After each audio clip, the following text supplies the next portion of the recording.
real difficulties. Okay, how's that? Can I see y'all all now? I can see everybody. Can y'all hear me? Yes. Yes. Okay, Yes. I'm recording.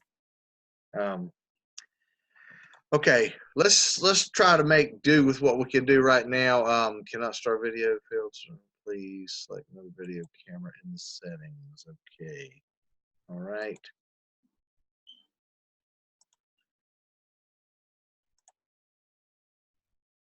Video. Okay. All right. We're recording now, so everybody should be able to see each other. Talk a little bit about tonight with our PPAT first task. First task, is due Friday.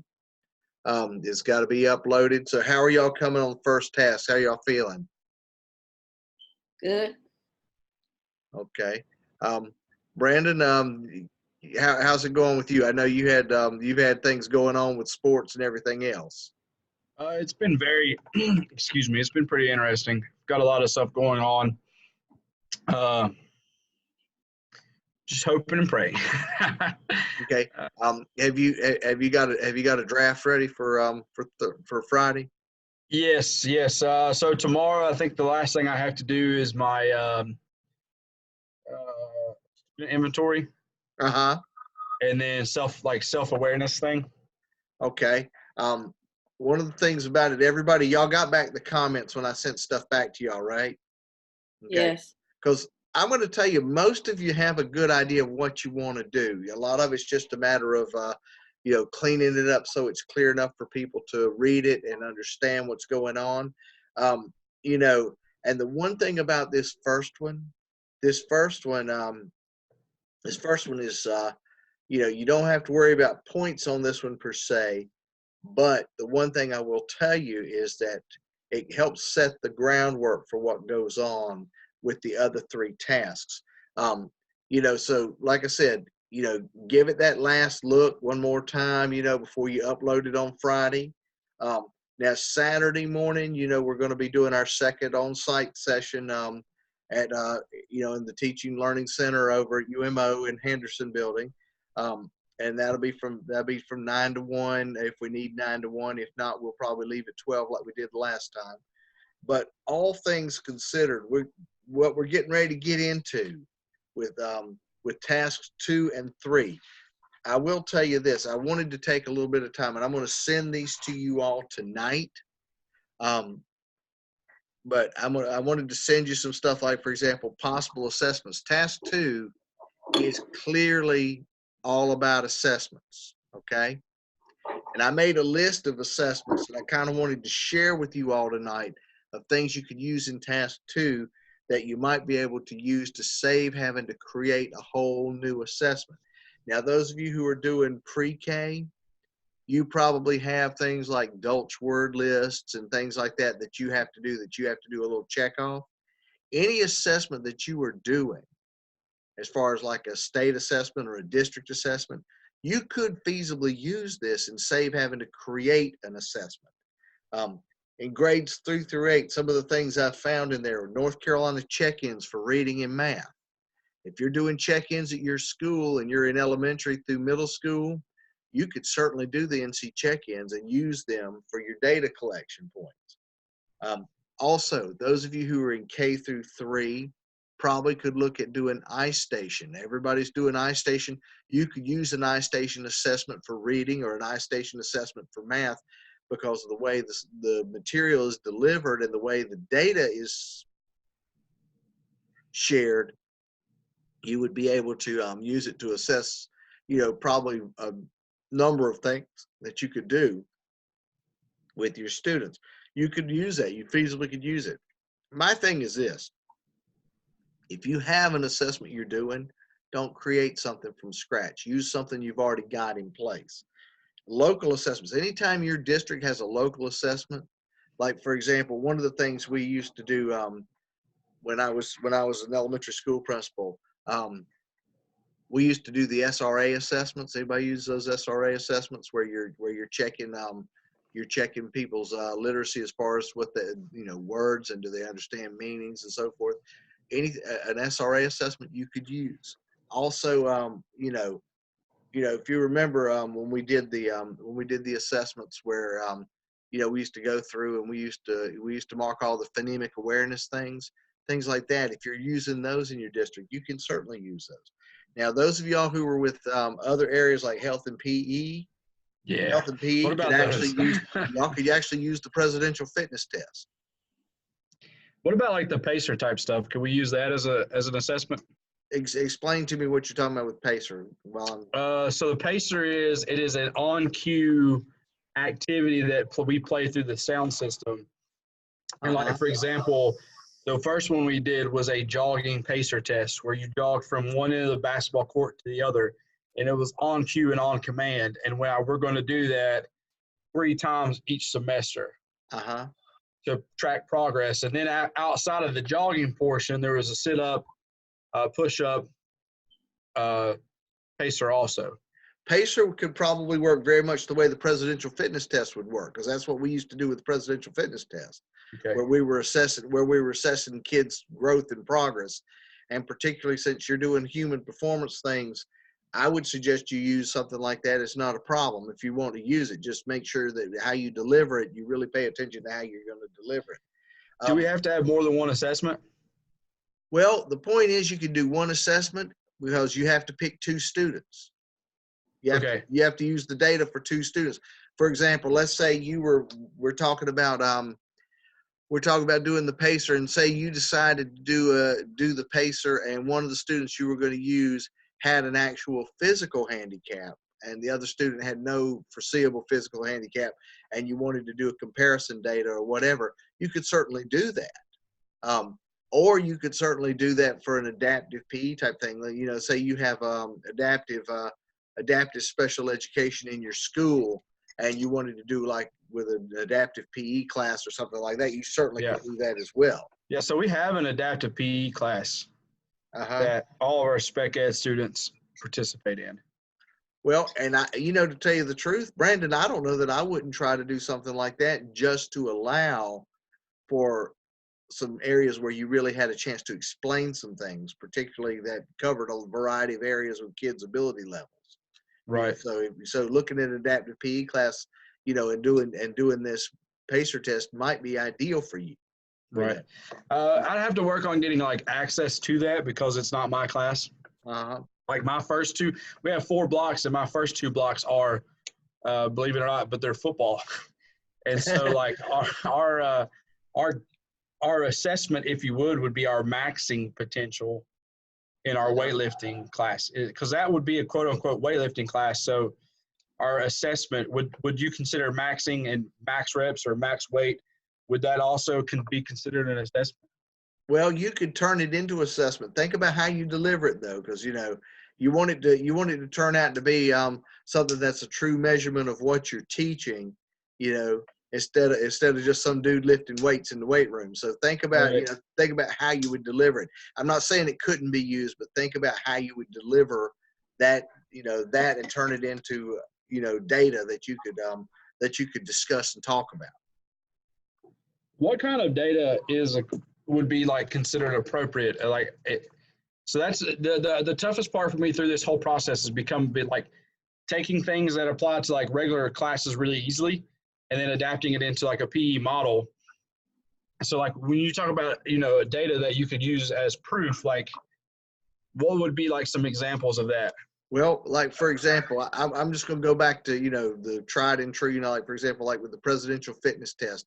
For example, they always have certain performance guidelines for certain age groups. For example, they had to walk or run a mile. If you were, say, in the 3rd or 4th grade, you had to be able to walk or run a mile in under 10 minutes, Okay.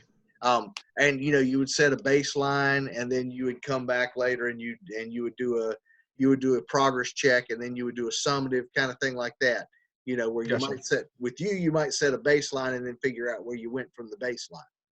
Gotcha.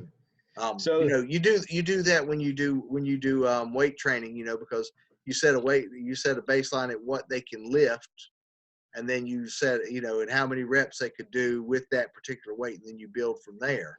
So, you have to think about how you're going to deliver it, because, particularly in your curriculum area, you're not privy to having a whole bunch of standardized tests like every other subject area.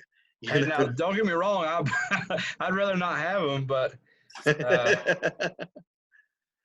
okay. But let me move ahead and see if I can help out a little bit here real quick. For example, if you're in K2 or you're pre-K2, if y'all are using sight word lists, Dolch list, are y'all using any of those? Those of you who are in pre-K or kindergarten? Yes. Sight word lists, that's a great place where you can, do literacy. You can do early literacy with them as far as an assessment is concerned. High school, like I said, benchmark assessments that are local. If you are in CTE, people who are in CTE might be able to create an assessment based on the specificity of your area of instruction. Like, for example, if I'm in CTE and I'm doing, let's just say I'm doing health occupations, I might have to create an assessment on, for example, if one of the things in health occupations, if I'm teaching first aid, I might have to create a baseline assessment on what kids know about first aid before I could, do something like that. Some of these get a little hairy, but they're not terrible. Now, let me talk a little about special education for a minute, okay? Here you got a bunch of resources because you're always collecting data in special education. You have behavior data. For example, a kid may have an IEP that is based primarily on behavior. So you might be able to use a functional behavior analysis, or you might be able to use a behavior intervention plan. Also, for example, regular data with kids in special education. You have to collect data before you write an IEP. You have to look for, are these things repetitively happening, and how are they happening? Like I said, one of the things that I want you to think about is that if you are looking around your school setting, in tasks 2 and 3, you could probably find an assessment that you're administering that can be used. Don't think you got to start from scratch with something. And, if you're using something that the state or the school district requires you to use, feel free to use it, as you complete the parts of the PPAT. Don't start from scratch when you don't have to, okay? As far as that's concerned, one of the other things about it with data, let me tell you a little bit about data here. Particularly those of you who are in K-12 settings, Power School will give you a bunch of data. Okay, like I said, if I'm working on an assessment and I'm looking at a child who's in special education, and I'm looking at, say, creating a functional behavior assessment or something, I'm going to go to Power School because it's going to tell me how many times that child's been referred. It's going to tell me what the nature of the referral was. Did the child get suspended? What disciplinary action was taken? All of those things,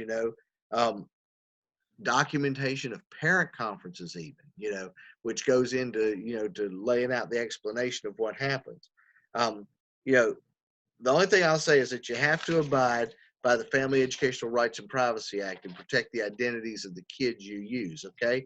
So you got to use pseudonyms. If you want to use a name, use a pseudonym and say, I use a name like Jared, and Jared is a pseudonym for the student who was assessed, or the student who the plan was created for, or whatever. Create a pseudonym if you want to use a name, or you could just say the two students. One is, and give characteristics, and the other is, and give characteristics, and they're identified by the characteristics. Now, and as far as things are concerned, I've got some notes I'm going to send to you all. But there is if you use a graph to graph your data as one of your artifacts, the U.S. Department of Education has matter of fact, I even put the website on there so you can get to it. And it has a graph called Create a Graph, and it's free. And you can, you want to make a bar graph to show how many times this this student has done this or done that. You like to use graphs and you want to use that. It's free and it's easy and it's simple. And I'm not a technology person. If I can figure it out, then you're going to have no trouble figuring it out. I mean, you just plug in the things you want to plug in and it sets up a nice graph, and it's color coded and it's pretty, and and it's free. Well, I'm going to go back to that thing again. It's free, but it's something the U.S. Department of Education puts together for you guys to use, and it's called Create a Graph. And it actually, I hate to say this because it's going to sound bad. I don't want you to think I'm ignorant, but it was actually created for kids to use. But I know probably 100 teachers who use it when they're posting data because it's that simple. So, like I said, it was created for kids to be able to use, but it's something, you want a pie graph or a bar graph or, something like that. It gives you the directions on how to do it. And it's so nice. It's so easy to do. One thing I'm going to tell you real quick on task number 2, for those of you on task 1, did you all get the little notes that I put in there as to how to, I took the elementary one and I responded to it and said, here, you got to do this. Here, you got to do this. Here, you have to do this. Did y'all get those off the Moodle? Okay. Yeah. Well, I'm gonna tell you what. I'm gonna send the task 2 ones to you all tonight in task 3. And like I said, matter of fact, there's even a little radio button at the bottom with a hyperlink to take you straight to the example, so you could read the example and then look at the notes so that you know what had to go where. And I broke it down on this one. I broke it down by every single section as to what needs to go where, what you need to do, select a single assessment. One of the things I'm going to tell you, I know this is involved, and I know y'all don't necessarily, if you're like me, you're not crazy about doing a bunch of extra stuff. But one of the things about it is that if you will follow it, it's like a roadmap. It will tell you what to do first, second, third, fourth, and so on. And the reason why is because, every one of y'all has the capability of passing this thing and passing it well. Matter of fact, there are even rubrics. Who does not have access to the PPAT Moodle? Does I'm going anybody? right out to double check. Anyway, it says PPAT resources when you go to your Moodle page, and it'll have Dr. Maxwell's name and it'll have my name. But just, you can click on it and everything's broken down by task. But what we're talking about tonight, I'm going to send to you all so you have it, because I think that's only fair. I don't think it's right for you all to have to suffer through it. But one of the things I'm also gonna point out to you all is that in doing this, we're in a situation now where I think we have a better idea of how to help y'all do it. And like I said, on Saturday we're going to do our second session on the UMO campus. And now, Brandon, you're over at Midway, is that right? Mooresville. You're at Mooresville. Okay, so you're Yes. you're not too far from Pinehurst. I know where you are. I've only lived here for like a year and a half now, so I don't know. I literally only know where Mooresville is. Okay, you're not too far from Pine Forest High School either, are you? I don't. I guess not. I don't. Okay. So we're north of Charlotte on 77. Okay, I know. Okay, I know where you are. Then I have a brother who's in Randolph County, so we're literally on Lake Norman. So okay. I don't know if that helps out or not. Oh yeah, NASCAR country. That's where all the Race City is our town is known for. That's where all the shops are. Yeah. Anyhow, long story short, with the task materials, I think that you should be able to follow the step by step stuff, the breakdown. And like I said, I used the elementary one, but the reason why I used it was because of the fact that I wanted one that could be gone through step by step, where everything could be identified. And if you're doing anything else, you're doing a subject area or you're doing an older grade level, whatever, it'll be fine. The point is it's just kind of to give you an idea how they go together. one thing that I will just say is this. Now, when you're talking about the timetable for task number 2 and task number 3, you've got a good while before task 2 and 3 are due. Okay. And we'll talk about that a little bit more later. I'm gonna send out an email, and I'll send out the recording from tonight too. But you've got a good amount of time. You know, task 1 was up pretty quick, but task 2 and 3, I'm thinking, if I'm not mistaken, task 2 and 3 are due sometime about the 3rd week of March, if I'm not mistaken. Does anybody remember the actual deadline time on that? I think March 12th. Okay, so you've got over a month for them, because I know that when you get to task number 4, now task 4 is going to be one we'll talk about more in depth, you know, in March. But task 4 is the one where you're going to actually have to record yourself teaching, and it's a 15-minute, it's a little 15-minute lesson. It's not anything that's incredibly hard to get squared away. But I will tell you this, you know, I would suggest this when you're doing that part, you know, do something that you can teach. Don't do something that you're staging, because they'll know what staging is versus teaching. But all things considered, let me remind you though that with the assessment piece, and also with the lesson plan piece that you've got for task number 3, I would suggest going ahead now and getting parent permission for the 2 children you're going to do the assessments on. Even if you use pseudonyms and they're not identified by name, go ahead and get parent permission, because of the fact that you don't want anything to be connected to a child that could be detrimental to that child. Okay.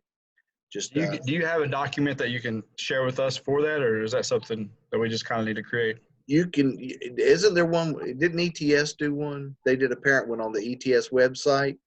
But I'll tell you what I'll do is I'll get it and I'll email it to you all tonight, if that's okay, so you have it. But all things considered, are there? I've sat here and talked for a while. Is there anything y'all need to ask?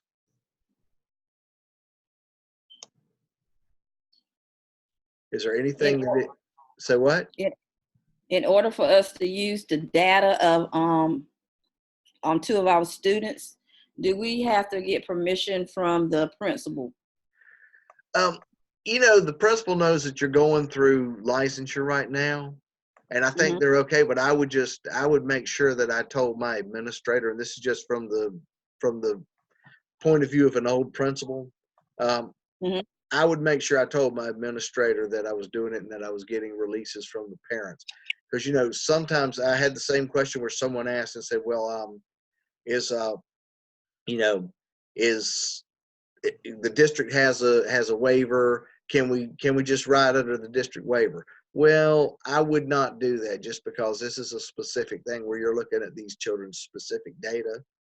And even though you're not going to name them by name, just do it, because, you know, one of the things I talk about all the time with teachers is what I call the emotional bank account. And when you tell parents that I'd like to do this and your child's not going to be identified in any other way other than the fact that I'm going to look at his or her data, you know, parents are more than likely going to be more than okay with that, because of the fact that they see the need to do things, and you know, and they'll appreciate the fact you told them instead of you just took the kids' data and used it. Just, you know, just say, look, I'd like to use your child in this part of my licensure stuff, and I'm not going to identify them by name. And you know, the thing is, you might even look at it like this: if you use a particular child, go ahead and plan on doing whatever you're going to do with your recording with the same children, and knock it all out at one time. You know, for example, you know, with a PE class, Brandon, you're probably going to have a whole class versus, you know, a couple of students or a handful of students at a table doing a group. So, you know, you might need to send them out to a whole class just to be safe. But, okay. I was going to have a couple kids like stay after school. Well, you know, if you want to do Some that, of the football guys. Well, that's fine. Just make sure you get a waiver from the parents, just so you don't have a problem with it. Yeah. But, yeah, that's not a problem. That's not an issue.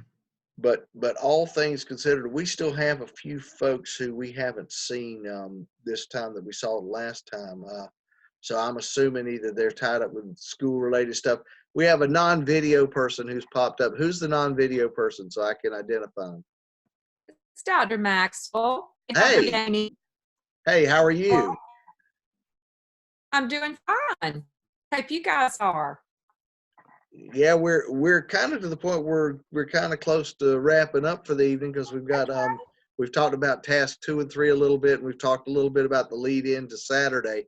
Now I will tell you all this the same way we did with task 1. I'll send out a deadline date so that you can send me drafts, and I'll read the drafts and I'll make comments and send them back to y'all. Did that work okay with task 1? Yes. Were y'all okay with that? Okay. Yes. So we'll keep the same practice. If that's okay with you, we'll keep the same practice. And I'll read them and try to turn them around as fast as I can and get them back to you. So because I know if you're like me, you send something off and you worry about it till it shows back up. And but we'll certainly do that. We have no problems with doing that. Matter of fact, that's one of the things I will say is that when we started planning to do this with you all, we started planning to do it with the sole purpose of helping you all get through this, because one of the things that the state has said to us is that we have to do this. We have to, by law, provide support for you all, and so it's good because that gives us the chance to see what you're working on. That also gives us a chance to provide feedback, a little more direct feedback. Now, you all have my telephone number, right? Yes. Okay. Yes. All right. All of y'all have my telephone number. So if you need to get up with me, I have no problems with you calling. The only thing I ask is don't call after 9 o'clock because I have a 7-year-old daughter. The other thing I ask is that you not call at 11 o'clock on Sunday morning because you'll irritate a whole bunch of people all at once. But all things considered, I think we're in a situation where we're moving along. Does anybody have anything for the good of the cause tonight that they need to share or they need to ask about?